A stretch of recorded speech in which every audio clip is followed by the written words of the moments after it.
Hi, I'm Karen McTavish, APQS Long Arm Educator. We're going to talk about choosing thread.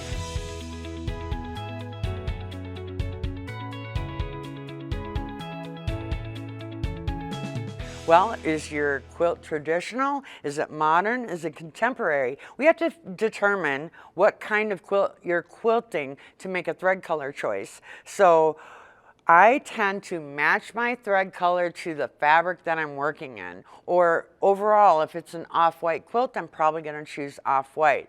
Let's say it's a red backing though. Are we going to use an off-white bobbin thread or a red bobbin thread?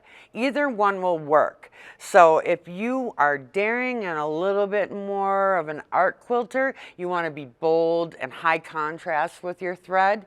If you're more of a traditional quilter, you know, traditionally it would be off-white and white. It's a very clean look. You usually match your bobbin to that top color.